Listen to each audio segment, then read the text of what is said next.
écoutez le débat entre le Premier ministre et puis non, je crois que c'est Nunes, ça. Enfin, je sais plus. Je vais et comment il s'appelle et comment elle s'appelle Laure Lavalette. Il y a vraiment une tension. Écoutez. Des débordements. Des débordements qui ont toujours été qualifiés par le ministre de l'Intérieur qui vous parle comme étant des violences urbaines et des émeutes urbaines. On n'a jamais triché sur les mots. Débordement, ça a un sens. Violence urbaine, émeute urbaine, c'est d'ailleurs ce que je disais devant la commission des lois l'année dernière quand j'avais déjà été interrogé pour la première finale. Et il y a eu 891 interpellations, 720 gardes à vue, madame la députée, et évidemment, comme vous, j'en remercie les forces de sécurité intérieure qui avaient des consignes de fermeté absolue. Et cette fermeté, ça a été la réponse qui a été apportée. Chaque fois qu'il y a eu des incidents, des dégradations, quand le périph' a été bloqué, quand il y a eu des tentatives de pillage, il y a eu des interventions des forces de l'ordre. Et ça, c'est la réponse de la République, qui est une réponse, madame la députée, de grande fermeté. Et c'est la réponse que nous apportons systématiquement dans ce type d'événement.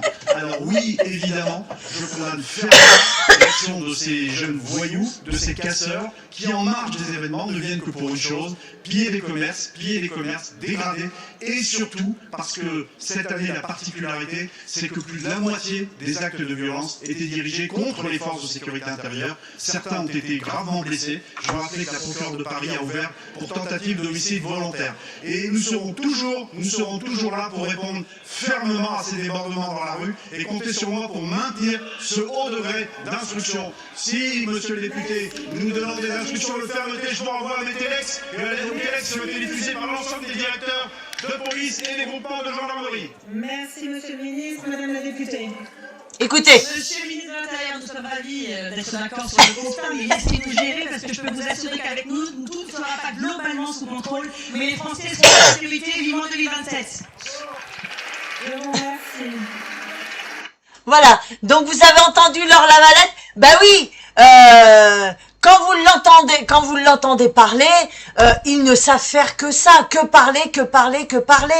Quand ils viennent vous dire de la fermeté, on sera intraitable, tout était sous contrôle. Ah bon? Tout était sous contrôle? Mais comment ça se fait qu'il y a eu des voitures de brûlées, des arrêts de bus cassés, etc.